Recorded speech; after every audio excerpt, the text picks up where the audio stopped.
नमस्कार दोस्तों, सभी को मेरा नमस्कार। तो आज हम बीएड सेकेंड सेमेस्टर का सोशोलॉजिकल पर्सपेक्टिव ऑफ एजुकेशन शिक्षा के सामाजिक परिप्रेक्ष्य सब्जेक्ट के अंतर्गत हम यूनिट 2 को देखते हैं। यूनिट 2 में हम सामाजिक स्तरीकरण को देखते हैं। तो हम इसका इंट्रोडक्शन देखते हैं, प्रस्तावना कि सामाजिक स्तरीकरण एक ऐसी सार्वभौमिक प्रक्रिया है ना।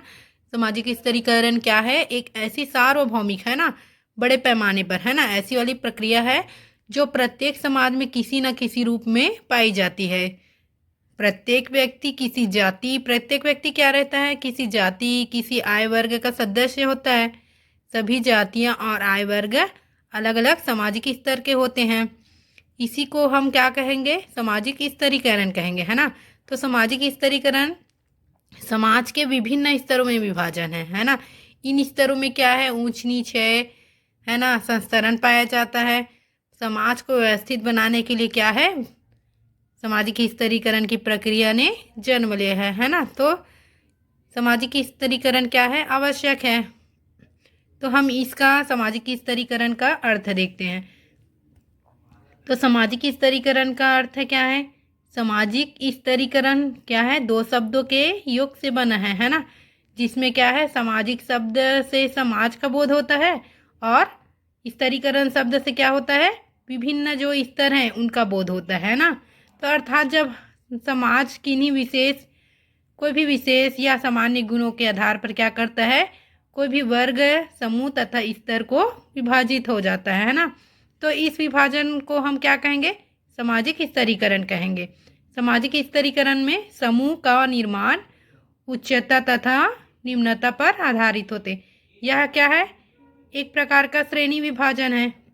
देखते हैं सामाजिक स्तरीकरण की परिभाषाएं। तो रेमंड मूर के अनुसार क्या है कि स्तरीकरण उच्चतर एवं निम्नतर सामाजिक इकाइयों में समाज का क्या है? क्षैतिज विभाजन है। के अनुसार क्या है कि प्रतिष्ठा, सम्मान, है ना, के आधार पर श्रेणीबद्धता की व्यवस्था को हम क्या कहेंगे? सामाजिक स्तरीकरण कह सकते हैं। तो अब हम देखेंगे सामाजिक स्तरीकरण की विशेषताएं। तो सामाजिक स्तरीकरण की क्या है? निम्न विशेषता है, जिसमें क्या है? पहला, सामाजिक प्रक्रिया। तो सामाजिक स्तरीकरण एक सामाजिक प्रक्रिया है जो क्या है? स्वतः ही निर्माण होते हैं ना। जिसमें क्या होता है? संपूर्ण समाज स्वतः ही विभिन्न वर्गों में क्या हो जाता है? विभाजित हो जाता है। व्यक्ति अपने सामाजिक मूल्यों, परंपराओं तथा सामाजिक मानदंडों को जीवन के आरंभ से ही स्वीकार करने लगते हैं। जिससे क्या होती है? उच्च प्रतिस्थिति वाले समूहों के प्रति क्या होता है? निम्न प्रतिस्थिति वाले समूह में कोई देश द्वेष या विरोध नहीं पाया जाता है ना। और दूसरा क्या है? सार्वभौमिक प्रक्रिया। सार्वभौमिक प्रक्रिया क्या होता है ना, बड़े समूह, बड़े, है ना, प्रक्रिया होती है। तो सामाजिक स्तरीकरण क्या है? संपूर्ण विश्व में क्या होता है? किसी न किसी रूप में क्या होता है? विद्यमान होता है ना। तो आदिम जनजाति समाज में, आधुनिक समाज में तथा साम्यवादी समाज में भी सामाजिक स्तरीकरण पाया जाता है। यानी कि सामाजिक स्तरीकरण सभी जगह पाया जाता है। यह सार्वभौमिक प्रक्रिया है ना। और तीसरा है समाज का विभिन्न स्तरों में विभाजन, है ना। तो इस प्रक्रिया के अंतर्गत क्या होता है? संपूर्ण समाज का विभिन्न स्तरों में क्या हो जाता है? विभाजन हो जाता है। जैसे कि अमीर गरीब, राजा प्रजा, मालिक नौकर, ब्राह्मण शूद्र, अधिकारी कर्मचारी इत्यादि, है ना। और चौथा क्या है? असमानता व अधिक्रम का क्रम विन्यास। सामाजिक स्तरीकरण क्या होता है? संपूर्ण समाज में क्रमशः उच्च और निम्न वर्गों में क्या होता है? विभाजित हो जाता है ना। और पांचवा क्या है? स्थायित्व, है ना। तो स्थायित्व क्या है? स्थिरता सामाजिक स्तरीकरण की प्रमुख विशेषता है। जब तक स्तरीकरण क्या होता है? स्थिरता का गुण विद्यमान नहीं होता है, तब तक वह स्तरीकरण के अंतर्गत सम्मिलित नहीं होगा। जैसे भारतीय जाति व्यवस्था, है ना। और छठवा क्या है, परस्पर संबद्धता, है ना। सामाजिक स्तरीकरण के अंतर्गत क्या होता है, समाज के विभिन्न स्थायी समूह एवं श्रेणियाँ उच्चतम एवं निम्नता के आधार पर क्या होता है, परस्पर जुड़ी होती है। जैसे क्या होता है, हिंदू जाति व्यवस्था में धार्मिक अनुष्ठानों का, है ना, कार्य क्या करता है, ब्राह्मण जाति के लोग, है ना, और सभी जातियों के लोग के घरों में करते हैं। क्या करते हैं, हिंदू जो धार्मिक अनुष्ठान वगैरह होता है हिंदुओं में, उसको ब्राह्मण जाति के ही लोग करते हैं, है ना, सभी के घरों में। अब हम इसके सामाजिक स्तरीकरण के प्रमुख आधार, यानी कि किस आधार पर हम सामाजिक स्तरीकरण करते हैं, है ना। तो क्या है, पहला प्राणी शास्त्रीय आधार पर, दूसरा सामाजिक आधार पर, तीसरा है आर्थिक आधार पर, चौथा राजनीतिक आधार पर, और पांचवा धार्मिक आधार के पर, और छठवा सांस्कृतिक आधार पर, है ना। तो हम प्राणी शास्त्रीय आधार के अंतर्गत और देखते हैं तो इसमें आयु, है ना,